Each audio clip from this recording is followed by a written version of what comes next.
Hello दोस्तों, कैसे हो आप सब। आशा करता हूँ कि आप सभी बहुत ही अच्छे होंगे। दोस्तों आज की इस वीडियो में हम लोग गॉस एलिमिनेशन मेथड के बारे में जानेंगे। इससे पिछले वीडियोस में और मैं बहुत सारे वीडियोस में गॉस एलिमिनेशन मेथड के बारे में बात किया हूँ, लेकिन इस वीडियो में मैं कुछ अलग तरीके से इस क्वेश्चन को मैं सॉल्व करने वाला हूँ और एक नया तरीका बताने वाला हूँ। ठीक है ना। चलिए, गॉस एलिमिनेशन को सॉल्व करने के लिए सबसे पहले हम लोग क्या करते हैं, इसमें से हम लोग ए मैट्रिक्स को, बी मैट्रिक्स को और एक्स मैट्रिक्स को अलग अलग कर लेते हैं। जैसे कि देख सकते हो, जो हमारा ए मैट्रिक्स होता है वो क्या होता है, जो भी हमारा कोफिशिएंट होता है एक्स का, वाई का और जेड का, उसको हम लोग लिखते हैं। तो देख सकते एक्स का कोफिशिएंट कितना है 5, यहाँ पे 7, इसका एक्स का कोफिशिएंट कितना है 3। उसी तरह से यहाँ पे क्या है -2, 1 और क्या है 7, और यहाँ पे कितना है 1, -5 और 4। ठीक, इस तरह का मैट्रिक्स को बोलते हैं हम लोग ए मैट्रिक्स। और एक होता है बी मैट्रिक्स। दोस्तों तो बी मैट्रिक्स क्या होता है, वह होता है सिंपली आपका ये जो इक्वल के बाद वाला जो संख्या होता है वो होता है 4, 8 और कितना है 10 है। उसके बाद एक होता है एक्स मैट्रिक्स, जिसको हम लोग बोलते हैं जो भी वेरिएबल होता है, जैसे हमको क्या क्या निकालना है, यहाँ से एक्स निकालना है, वाई निकालना है और जेड निकालना है। तो एक्स, वाई और जेड। ठीक, तो देखो यहाँ पे हम लोग सिंपली हम लोग क्या करते हैं दोस्तों कि रो को चेंज करके यहाँ पे सबसे पहले 1 बनाते हैं। किसी भी एलिमेंट को यहाँ पे 1 बनाते हैं। यदि 1 नहीं रहता है, बाय चांस यहाँ पे 1 रहता है, यहाँ पे कोई एलिमेंट रहता है, तो हम लोग रो को चेंज कर देते हैं। मतलब ये रो 3 होता है, ये रो 2 है और ये क्या है रो 1 है। तो हम लोग रो 3 को रो 1 में चेंज कर देते हैं, रो 2 को रो 1 में चेंज कर देते हैं, इस तरह से करते हैं। लेकिन इस वीडियो में हम लोग क्या करेंगे, कॉलम को चेंज कर देंगे। जैसे देख सकते हो इसका ये जो कॉलम है आपका, इस कॉलम में आप जैसे देख सकते हो यहाँ का एलिमेंट कितना है 1 है। यदि इस कॉलम को इसके साथ रिप्लेस कर देंगे तो यहाँ पे हमारा 1 आ जाएगा। जैसे देखो, अभी आपको समझ में नहीं आएगा, मैं पहले यहाँ पे लिखता हूँ, उसके बाद आपको समझ में आएगा। तो क्या करूँगा, ये जो कॉलम 3 को कॉलम फर्स्ट में बैठा दूंगा और कॉलम फर्स्ट को कॉलम 3 में बैठा दूंगा। ठीक, तो जो हमारा ए मैट्रिक्स है वो क्या बन जाएगा, कॉलम से रिप्लेस कर देंगे, इसको फर्स्ट कॉलम में लिख लेते हैं 1, -5, 4 और बीच में सेकेंड कॉलम में जो है उसको लिखेंगे। उसके बाद जो फर्स्ट कॉलम है उसको थर्ड कॉलम में लिख देंगे 5, 7, 3।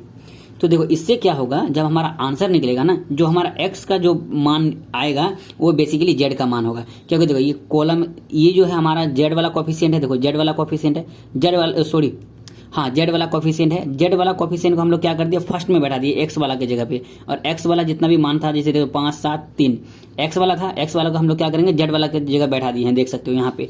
तो जो हमारा आंसर में जो वेरिएशन आएगा वो क्या आएगा कि जो हमारा एक्स का मान निकलेगा वो बेसिकली आपका क्या रहेगा, जेड का मान होगा। ठीक, तो चलिए उसके बाद हम लोग क्या करेंगे, इस तरह से हम लोग कर लेंगे।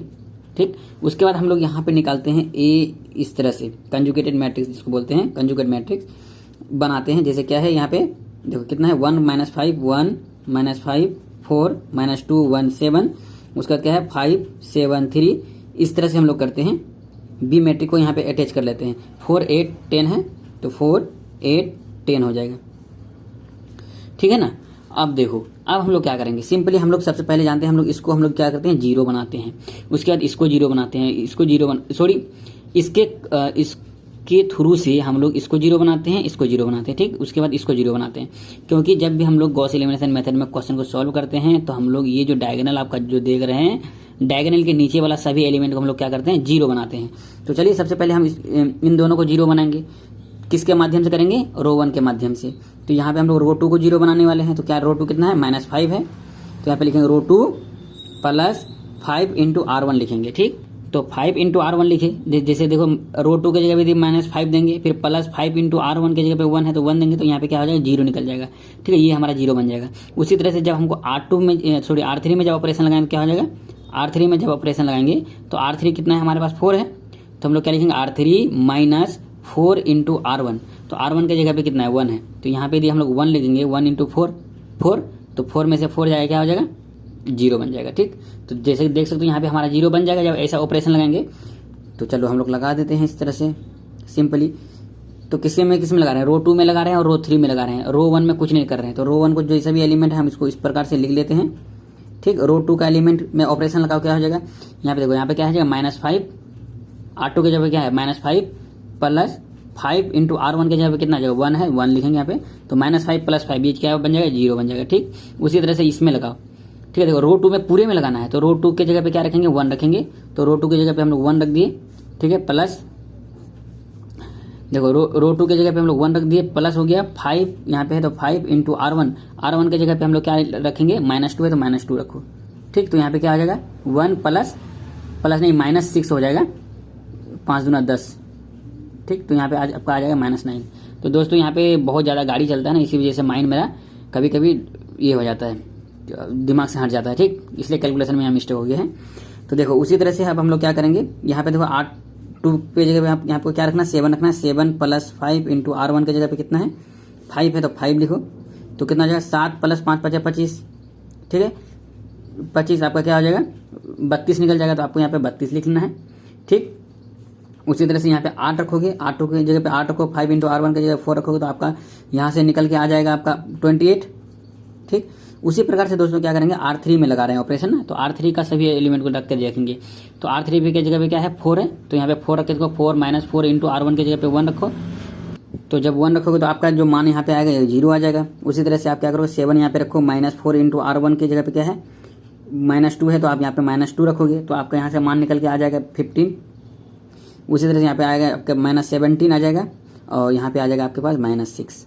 ठीक, तो मैं आपको क्या बताया था, किस एलिमेंट को जीरो करना है, इस डायगोनल के नीचे वाले ये तीनों एलिमेंट को जीरो करना है। तो देख सकते हो हमारा 2 एलिमेंट तो जीरो हो गया, अब इस एलिमेंट को हमको जीरो करना है। ठीक, तो इसको जीरो किसके कंपेरिजन में करते हैं, इसके कंपेरिजन में करते हैं। ये कौन सा एलिमेंट है, R2 का एलिमेंट है ना, ये R1 है, ये R2 है हमारा, और ये क्या है हमारा R3 है। ठीक, तो चलिए अब हम लोग क्या करेंगे, R2 में ऑपरेशन लगाते हैं। तो R2 में ऑपरेशन कैसे लगाएंगे, सॉरी दोस्तों, R2 ने R3 में लगाएंगे ना, इसको जीरो करना है हमको ना। तो R3 में ऑपरेशन कैसे लगाएंगे, तो जो भी आपका R3 का एलिमेंट है कितना है, जो भी आपको यहाँ पे R3 इस प्रकार से पहले आपको लिख लेना है, R3 माइनस जो भी R3 में एलिमेंट है कितना है, यहाँ पे एलिमेंट 15 है तो आपको यहाँ पे 15 लिखना है सिंपली। उसी तरह से यहाँ पे कितना है, R2 के कंपेरिजन में कर रहे हैं तो ये R2 है तो आपको R2 लिखना है, और R2 की जगह पे जो एलिमेंट कितना है -9 है तो आपको यहाँ पे -9 लिखना पड़ेगा। तो माइनस यहाँ हो जाएगा प्लस, तो इसको काटोगे तो कोई दिक्कत नहीं है, नहीं काटोगे तो नहीं काटो, कोई दिक्कत नहीं है, तो रहने दो, 9 आपका रहने दो, कोई दिक्कत नहीं है, आपको 9 रहने दो। तो देखो अब यहाँ पे ये ऑपरेशन लगा दिए, तो अब यहाँ पे सभी में लगाना पड़ेगा आपको ऑपरेशन। तो जो भी आपका R1 में जो एलिमेंट है आपको लिख दो 1 -2 5 4। ठीक, उसी तरह से 0 -9 32 एंड 28। और R3 में क्या हो जाएगा, देखो ये 0 ही हो जाएगा। जैसे कि देखो यहाँ पे R3 की जगह पे आप यदि 0 रखोगे, प्लस 15 है, 15 इंटू 9 डिवाइड बाई R2 की जगह पे ऊपर में 0 है, तो ये भी पूरा एलिमेंट क्या हो जाएगा 0 हो जाएगा। तो यहाँ भी आपका 0 हो जाएगा।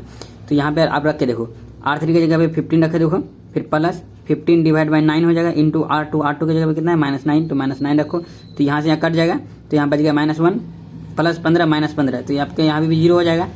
ठीक, उसी तरह से R3 की जगह पे -17 आप रख के देखो। ठीक है, जब आप यहाँ पे -17 रखोगे प्लस 15/9 इंटू R2 की जगह पे क्या है 32 है, जब आप 32 रखोगे तो आपका जो मान आएगा कितना आ जाएगा 109/3 आ जाएगा। ठीक, और उसी तरह से जब इसको रख के देखना है, R3 की जगह पे -6 रखना है, प्लस 15/9 इंटू R2 की जगह पे क्या रखना है 28, तो आपका जो मान आएगा यहाँ पे वो आएगा 122/3। ठीक, तो चलो अब हम लोग क्या करेंगे दोस्तों, सिंपली सॉरी दिखाई नहीं पड़ा आप लोगों को।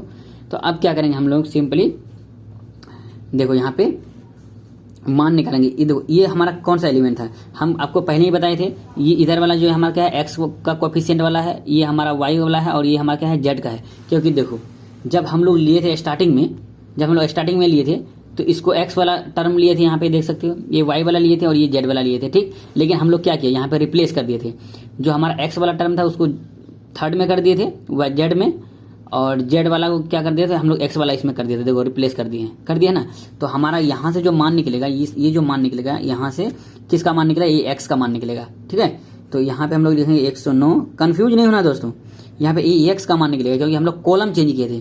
जब हम लोग रो चेंज करते हैं तो कोई फर्क नहीं पड़ता, जब हम लोग कॉलम में चेंज करते हैं तो हम लोग को ध्यान रखना पड़ता है कि हम लोग कौन सा मतलब कि कॉलम को किस में हम लोग डाले हैं। ठीक, तो 109/3 हो जाएगा इक्वल टू 122/3 होगा। तो यहाँ पे x है, x इक्वल टू क्या हो जाएगा, उधर जाएगा आपका डिवाइड में चले जाएगा, तो क्या हो जाएगा 122/3 गुना पलट जाएगा 3 ऊपर 109 नीचे, तो यहाँ से 3 से 3 खत्म हो जाएगा, यहाँ पे बच जाएगा 122/109।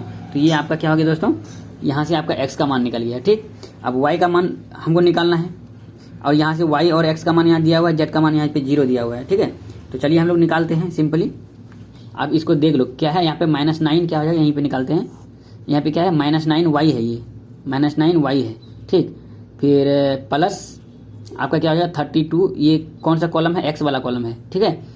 तो आपका क्या हो जाएगा 32x, एक्स का मान आपका कितना निकला है, ये निकला है 122/9, 122/109, ठीक। उसके बाद इक्वल टू क्या हो जाएगा यहाँ पे 28, यही है ना 28 है। जब आप इसको सॉल्व करोगे यहाँ से आपका y का मान निकल जाएगा 284/327, ठीक। अब z का मान निकालना है, z का मान कैसे निकालेंगे, तो देखो ये हमारा z है, ये हमारा z है ना, तो यहाँ से आप हमारा z है ये, सॉरी z प्लस ये क्या है y वाला एलिमेंट है, तो यहाँ पे लिखेंगे -2 इंटू y का मान आपको क्या है दिया निकला है, देखो y का मान निकला है 284/327, यही निकला है, ठीक। उसके बाद देखो यहाँ पे क्या है, ये x का है प्लस 5 इंटू एक्स, एक्स का मान कितना निकला है देख सकते हो यहाँ पे, x का मान कितना निकला है 122/109, ठीक। इक्वल टू कितना आ जाएगा यहाँ पे 4। तो जब आप इसको सॉल्व करोगे तो आपका यहाँ से सिंपली आपका x का मान निकल जाएगा, ठीक है ना। तो आपका x का मान यहाँ से आपका निकलेगा, जब इसको आप लोग सॉल्व करोगे दोस्तों आपका मान निकलेगा यहाँ से आपका x का 46/3, यहाँ से आप जब इसको सॉल्व करोगे टोटल तो आपका यहाँ से मान निकलेगा 46/327 आंसर। तो कुछ इस प्रकार से दोस्तों हम लोग गॉस एलिमिनेशन मेथड से सॉल्व करते हैं। ये दूसरा तरीका है, आपको मैं दूसरा तरीका से भी बताया कि जब हम लोग कॉलम को चेंज करते हैं तो क्या डिफरेंस आता है। तो देख सकते हो ये जेड वाला टर्म है ना, जेड वाला को जब हम एक्स वाला के साथ करेंगे तो यहाँ और एक्स वाला को जेड वाला के जगह पे बैठाएंगे तो ये तो हमारा एक्स वाला ही टर्म हो जाएगा। तो यहाँ से जो भी आंसर निकलेगा हमारा एक्स का निकलेगा, यहाँ से तो वाई का निकलेगा ही, और यहाँ से आपका जेड का निकलेगा, ठीक।